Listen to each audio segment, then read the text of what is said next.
Hello there, this is Three of Spades, and if I cough or have any breaks in this video, sorry about that. I'm currently suffering with some pretty bad allergies, and I've had a headache and a really bad runny nose for the past 3 days, so apologies if I sound a bit out of it in this one. But this video is kind of me talking about my first video game and advice for people who wish to get into making a video game themselves, but they have all these ambitions, they have all these ideas, but they're upset with the way that AAA games are going, and they just don't know where to look. Now, I've done a video, I will link it in the description if you're interested, that has in the description of that video, where I ramble on about 20 minutes or so about games I've been playing, and there were a bunch of others that I found after the fact and kind of played and thought were awesome. But anyway, games that are against this narrative that we can't have fun, innovative games that are creative or new anymore.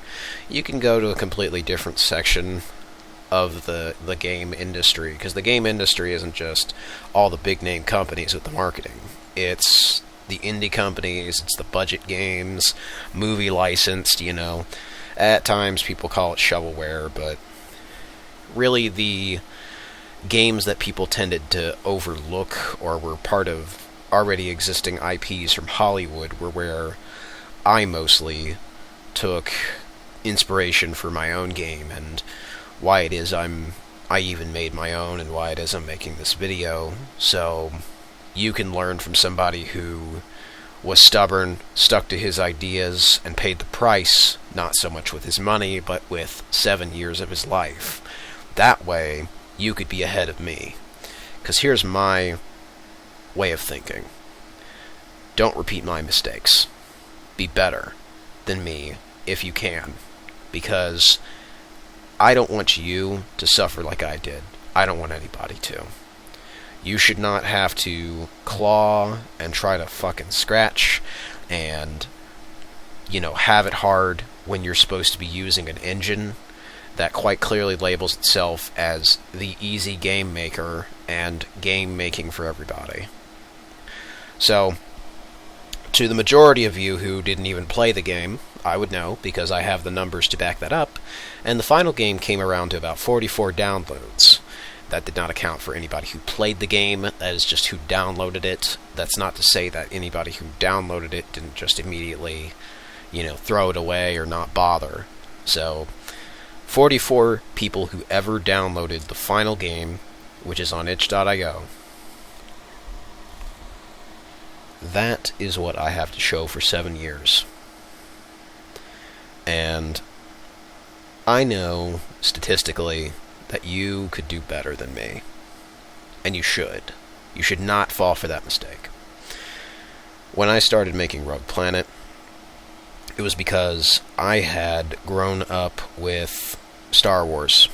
Star Wars The Force Unleashed 2 was specifically the biggest point of influence, mostly because of 3 things that, even when I was a kid, had stood out to me as particularly confusing and kind of odd. Because that game is a game that I still like, despite it being copy-pasted corridors and repetitive fighting again and again. I learned that I could just play the game on easy mode, and that seems to be the intended means of playing, because every mode is just too easy, so you might as well say fuck it, just play the easiest one.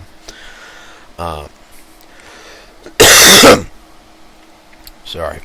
Anyway, so after completing it as a kid, and as of recent, replaying it with more content and mods, it really hammered down on this set of maybe 3 main points that I took away from the game. The first being that it was very, very clear to me at that point that the people who were making this sequel had some brilliant ideas that were incredibly abstract, very high concept, and would really have made for a great new IP as opposed to being attached to Star Wars. The reason why I say this is because it's not that it didn't work with Star Wars. Admittedly, it worked super well with Star Wars. Despite the rushed development schedule, they still made a game that, underneath all the issues of repetitive copy-paste gameplay and glitchiness, is still a beautiful, well-put-together, high-production value, if not short, video game that had wonderful ideas that were very interesting to think about death and love and mortality and identity loss, and about the very game and the creation of it itself. To me, self-reflection and, you know, learning your place in the world and attempting to save those you love. Basically, in other words, kind of the opposite game to the Star Wars prequel movies, where Darth Vader falls to the dark side as a result of wanting more power. Starkiller stays true to his friends and to his eventual love of Juno because of his power. He is the opposite of Darth Vader. He did not get corrupted because of his power. He didn't want power. Even if you choose the dark ending, you never really get the impression that Starkiller did this for power. He did it because he wanted to be selfless. You know, the heroine's journey, not the hero's journey, the heroine's journey, the female hero, if you will, where you raise others up, you be selfless, but you don't take the credit, if you will, and you let others go on to be successful as a result of your actions.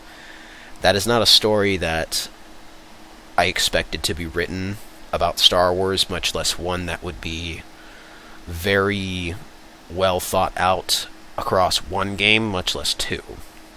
Because what made Star Wars interesting to me was this dynamic of power, of good and evil, very cartoonish good and evil, if you will. But to the scale and with the in-between kind of morally gray, ambiguous stuff that always made it interesting. And I think people who've played the Knights of the Old Republic series and Mass Effect, which, you know, was a successor of sorts to that, can definitely attest to that. Now, the second thing was, aside from high concept, crazy ideas and story, was character designs. It was very obvious that they were trying to do more dark and mature Star Wars games, and if you look at games like Star Wars 1313 and First Assault and other cancelled concepts, Darth Maul, things like that, it paints the picture of them going to making more violent and mature adult games. But the character designs of, you know, terror troopers, violent-looking robot bionicles with the Transformers kind of sound design, where everything's very harsh-sounding, screeching, metal scraping against metal, demons and ghosts. Very clearly, they were making a darker game about mass suicide and self-harm, and the characters were, ironically enough, a reflection of Starkiller himself, and not just Starkiller, but the people who were making the game, ultimately elaborately designing their own public execution, in a way, because this was the last game that they would make under the studio, aside from Connect Star Wars, which basically was a last-minute farce of a game. Not really even a game, it's really just like one of those, I think John Tron put it best, an innocent arcade game you'd see at the movie theater, waste 5 minutes on and go home. You know, you'd have a fun time, but other than just some kind of cringy visuals that are a bit weird but fun, regardless, because it's clearly intended for young children, you'll forget it.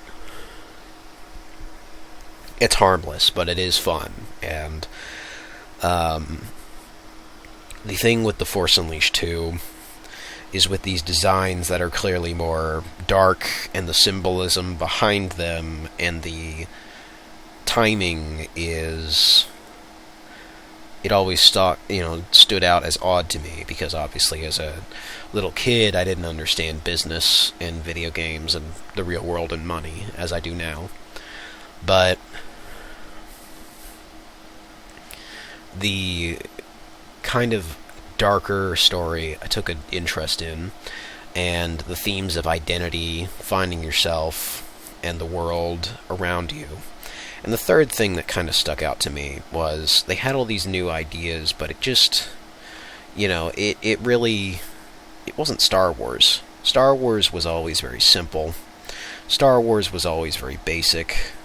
And like I said about the good and the bad, kind of in between, stuff like that, it felt like this was really just some...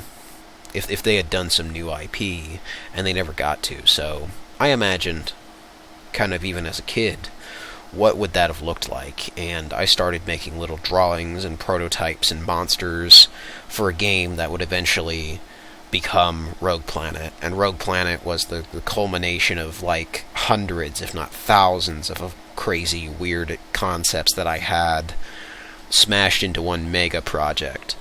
It was not something that was formed in the final game as naturally as I would have liked, but it did come together, despite it being rather disappointing for myself as to having barely anybody who's played it. But the people who have played it have said it's a clunky but definitely fun game that they enjoyed, or otherwise they were mixed on it because they expected a game more like Half-Life. And there's nothing wrong inherently with the design of Half-Life, but obviously I'm not going for a game with more world interaction, as opposed to making you, with the intention of Rogue Planet, is to make you feel afraid for your life, hopeless, like you have no control, or otherwise have very little, or otherwise have one chance to not fuck this up, and if you do fuck it up, it's over.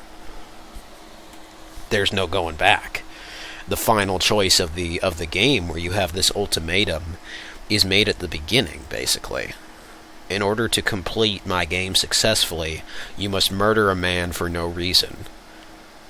He dies as a result of you. Now, the report at the end of the game, spoilers, will say that, the Major killed him. But you know the truth. You were playing as him. You walked him into the ocean and drowned him to death. And then you wake up as Marcus, who goes to find answers out of grief, basically searching for his friend, who he knows the entire time is dead, but he just can't accept what he's done, because he wasn't himself. He was being controlled by you, the player. So ultimately, the message of Rogue Planet is about getting over the loss of a loved one and a friend, and leaving the home of years and years and years behind, and learning who you are. That idea of identity loss, losing yourself and others around you. I loved that idea from Star Wars, but like I said, I didn't feel like it was really Star Wars as much as it was projection. Maybe the developers trying to tell something about the way they were feeling about making Star Wars games inherently. And you look at interviews at the time, clearly they were getting fed up with the bureaucracy of George Lucas and being chained to this old IP. So when they go off to make Mafia 3, for the most part, and some of them went off to Naughty Dog, Sony, whatever, and you can see they've done some decent work there, clearly, because they were talented. But a lot of them were pretty fed up with Star Wars and playing with the same old toys. It's what Hayden Blackman said, basically. I don't know if he said that exactly, but I'm sure you have Google. You can find it for yourself. They ended up making a game with Mafia 3 that I felt was very appropriately like 1313 if it took more GTA influence than Uncharted. And hearing reports about that game being like GTA, yeah, it adds up. It's basically a 1960s game where you fight against the Mafia, If you've ever played any of Gameloft's gangster games, it's pretty much accurate. Basically, imagine Gangster Rio with a high budget, and you got the idea. Gotta blow my nose here, because I got terrible allergies. One sec.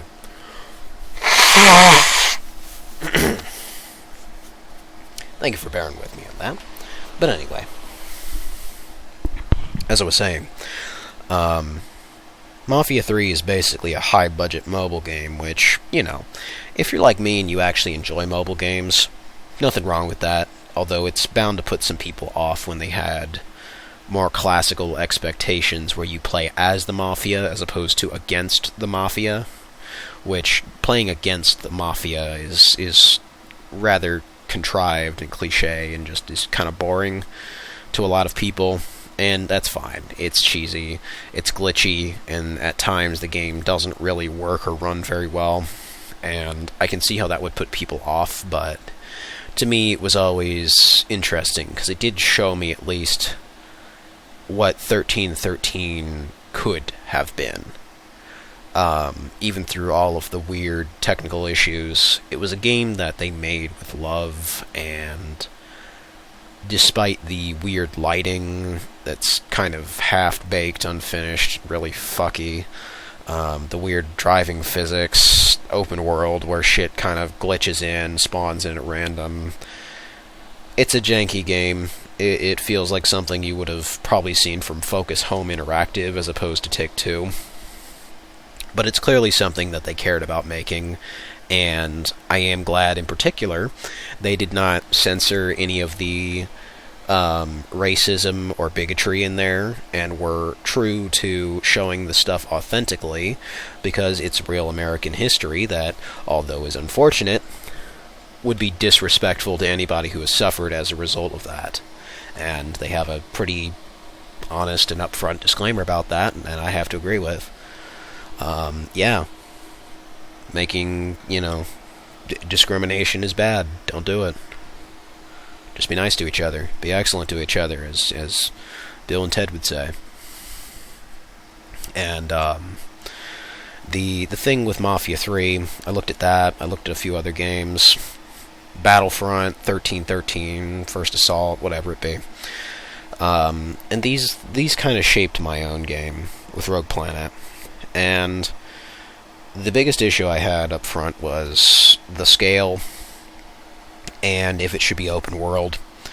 It was something I wanted to be open world for years. Most of the game's development was basically pushing out empty maps with very, very minimal story and very basic environments, because I was using these games more so to learn basic game development and crowdsourcing the prototyping and playtesting, which is not a good idea. This is something that would eventually kind of come to haunt me, because people sort of assumed that this game was just always going to be a broken, laggy piece of shit, and that's the reputation it still has on Steam to this day. That being simply because I was unable to update that version, and the final version that's on itch.io is incompatible with Steam. I couldn't put it up there because so much of the stuff behind the actual scenes and behind the actual, under the hood stuff had been changed to the point of it no longer being compatible with Steam. Like, if you have Steam running with the game, and a lot of the graphics systems that I had, yeah, Steam's going to crash your game. So that's why I recommend in the README file and other things like that, that you, if possible, turn off any background applications and overlays, because, well, simply put, the game is not going to function because it was made using systems that had to break those other systems. I didn't know that at the time, but I found it out after the attempt to upload it to Steam and other platforms had failed. I had attempted to upload the game to GameJolt, for instance, and I couldn't because of size file limitations, and realistically, at 7 years of development and getting maybe a few people to fucking play the game, realistically, why wouldn't you? Now, I'll still probably do something with maybe Internet Archive if I can figure that out, but I don't even really know if anybody cares. It's just me ranting about my past and other stuff and talking about it. So before I get too far off into regrets, I should talk about the engine and other actual merits of the game, such as the structure, of course, before I went on a giant tangent there. But obviously being influenced by Star Wars, very linear games, with big skyboxes and stuff, I decided upon a linear structure. After most of the more open ideas just couldn't be worked out, like I had made giant empty areas where stuff was going to be, but after memory limitations kicked in, I had to remove all that shit. And the idea was that there was going to be some spawning in system, but I couldn't get the code to work, so entire chunks of maps were scrapped. There was going to be like giant glitching in bits where in the final game there are still bits of that, but the glitchiness in-game, in-universe, was actually just how Game Guru is. There was no way I couldn't not fuck this up.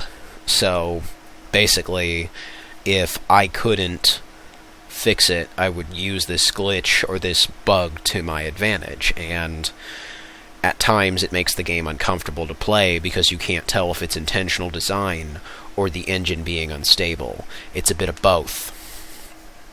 Because Game Guru had an issue where you could not move models with a shadow, so attempting to have dynamic lights like Doom 3 with shadows moving, or basically anything aside from fairly basic real-time shadows, as long as the model is standing still, you're fine. If it even has an animation where like trees wave with leaves, it'll animate that perfectly, because the model is standing still, but it's animated to look like it's moving. Well, if at any point your object that has shadows on it moves, you can kiss your frame rate's ass goodbye. It's not happening. Basically, every single enemy had to have shadows removed. Could not have the flashlight cast very dynamic shadows, things like that. A lot of the lighting had to be trimmed back. A lot of the features like co-op, multiplayer, zombie survival, team deathmatch, New Game Plus, a ton of weapons were fucking straight up cut. The poop wrestling was cancelled.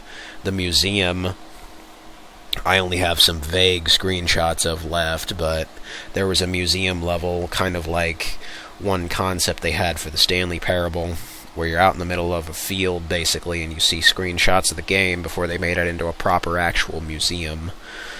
And, otherwise, really, like, a massive majority of the story was also trimmed back. Entire concepts were either scrapped or fit into new molds combined. Like, there would be Kent, for instance, or Marcus. Marcus stayed the same, basically, throughout every version of the game, because it's kind of hard to not, you know... It's kind of hard to fuck up a basic dude who shoots stuff and kind of just figures out shit as he goes. I always had that written from day one.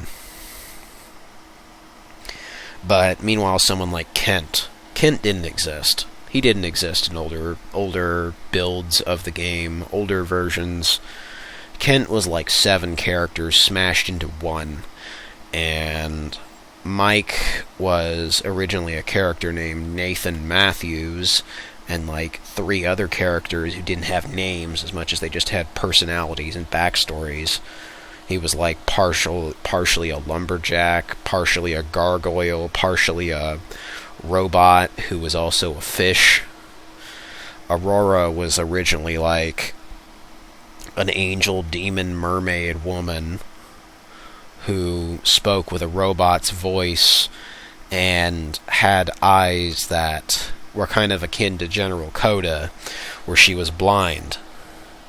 And instead of that being like with General Coda in Star Wars, where he gets his eyes cut by Starkiller and his connection to the Force cut, as he's a drunken man until the end of the game, where he regains his ability to command and, you know, his confidence in the Force.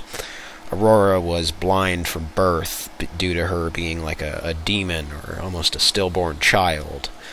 A lost bet, if you will, was the idea, where she was like a time paradox. She wasn't supposed to exist.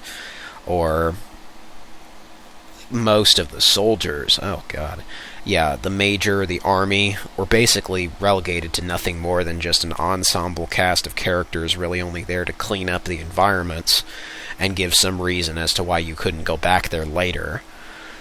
And even still, I ran out of time to make a final level, so I just used the skybox of another level entirely with the good ending and just placed myself there, literally breaking the fourth wall because I couldn't have the voice actress for Aurora finish her role in the game, so I filled in her place. So, massive cuts to development, massive cuts to the content, the story, the various structure, the actual concept itself changed. It was horribly, horribly fucking stripped down, simplified in development. But it taught me some very, very, very valuable things about making games, how big those games should be, and what I could reasonably do. And immediately, as I said earlier, I'm not going to recommend you use Game Guru. I have a few recommendations for you. The first of which I recommend is FPS creator Black Ice. Now this is the predecessor to Game Guru.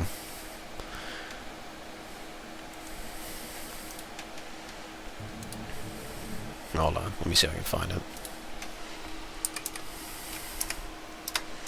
This is the predecessor, this one here. It's the Black Ice mod for FPS Creator, which is basically the predecessor to Game Guru. It's completely free, it's open sourced, and really the way you make maps and levels is piecing together squares. It's like almost playing an old real-time strategy game. Like, it's top-down. You basically piece together your maps kind of like tiles. It's very simple, it's very blocky, but the point should be that you make a simple game first and foremost, as opposed to making your dream. Because if you try to make your dream first, it's going to be messy. And the thing is, with FPS Creator Black Ice, you do not have to code a single line of code in order to make your first game. And they have hundreds, if not thousands, of free models, textures, sounds, and assets for you to make your own, if not slightly older looking game, game for free. And there's entire kits of these things for medieval games, modern shooters with aim-down sights and grenades and rifles and sprinting. You could make a pretty, I want to say roughly like 2002, 3-ish maybe army game if you really wanted. You could mess around with reshade, make the graphics look better. It looked blocky and, almost more polygon-ish, but you could make a decent game. You could have multiplayer support too, which is something that Game Guru didn't have, but the community was able to modify this old engine into actually having. And, as far as I'm concerned, this website is still up. And they've done an advanced mod in the time since, but obviously, I recommend you just go here instead, and instead of fucking around with this, maybe use the Wayback Machine, because apparently FPS Creator likes to just be, Black Ice mod here likes to fuck around with this, so you want to download this shit, I guarantee you it'll still work.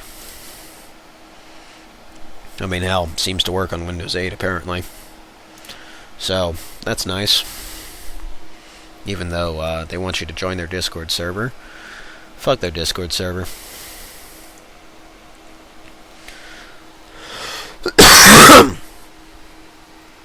Preferably, you stay away from the people who have anything to do with the creation of anything, the game creators. Learn that the hard way. Basically, the people who make and create the tools hate anybody who uses them. I don't know why, but... Next one I recommend is Coppercube. Coppercube's thankfully pretty easy as well. It's a little more open-ended than FPS Creator. As we can see here, it's a little more blocky as well, but it's not too dissimilar to an old version of Unity. Once again, you'll make games that don't exactly have the best of graphics, but they'll work. They'll be good little projects for you to learn basic first-person shooter development and game design. And you can do so very naturally just by kind of really putting as much into it as you want to get out. But that's gonna be up to you, your own dedication, the amount of time and effort, and whatever experience you wish to get out of it, because you're gonna reap what you sow. If you want to reap basically nothing because you put nothing into it, well, that's what you're gonna sow. And that's the thing you'll find out even with very easy tools where you have to not code or otherwise code very little. The one constant throughout these, where you can make a Doom clone, you could make a game that looks like it's from 2003. You could make some game that looks like it's, Unity game from, I don't know, early 2010 or something on the indie page of Steam. It's going to be up to you what you want to do, and I'll link these in the description, so if you're interested in making your own video game yourself, and other people even that I've shown these tools to, who have made their own games with no experience and no knowledge, even if you don't complete a game in these engines, that's fine. What it's about is getting comfortable, realizing, like I said, what you can do, having fun, not stressing out, and not expending so much time like I did, and learning. I mean, obviously, I recommend you have fun while you do this. Otherwise, why are you going to care? There's a lot that goes into a game, and you can learn it fairly easily. But as I learned the hard way with Game Guru, nothing worth doing is easy. Now, thankfully, I was able to take the knowledge that I took from this, and as of late, I've been not just wallowing in on it, but actually applying it to a new video game on Unreal Engine 4. Despite what some of that crowd may have said about me when I was a lot younger and still learning things. Water under the bridge, really. I never met any of you. I never held anything against you. And you were right to be skeptical. It's just the way that people work, and it's the way the internet is. Totally get it. So, nothing personal. We go our separate ways a long time ago. And I get it. So, all's well that ends well, basically.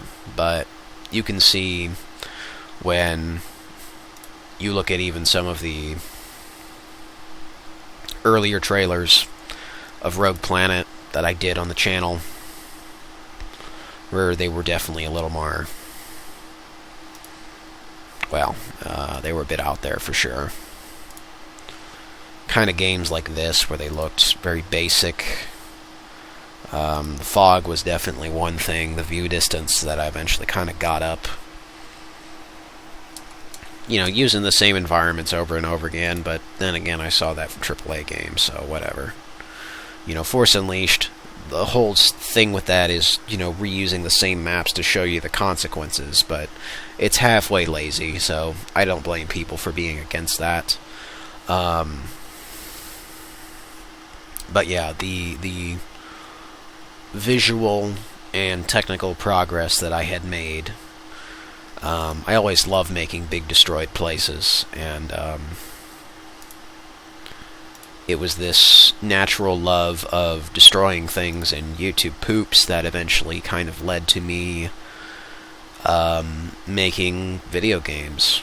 I didn't really start playing video games until recently, just because I was kind of unsure if people would even like it if I played those, but clearly the viewership and the new subscribers who have joined the channel over the past month or so, I've been doing Gears of War and Tron Let's Plays, has been very encouraging, so clearly people do enjoy them, so you know, they comment, they say, hey, I like that, and they watch the videos and whatever, so hey, I found something I'm happy making. I think I found something that people are happy watching. So, hell yeah. And if you're happy watching this long-winded tirade, I say, as I don't really like long-winded tirades and video essays and other bullshit and some parodies I make, well, like I said, water under the bridge. It's YouTube, so it's not terribly serious. Videos like this I particularly find to be kind of apathetic to drama of other people. When I was 12, I used to find that shit very interesting. Then I grew up and had responsibilities. It's always neat looking back in the mirror and seeing what used to worry me versus now. Growing up does things to you, but this ain't a philosophy channel. People who tend to talk in metaphors ought to shampoo my crotch, including myself. I need a fucking shower. Anyway, thanks for watching this video where I'm halfway retarded and sick as per usual. I hope you enjoyed. Take care.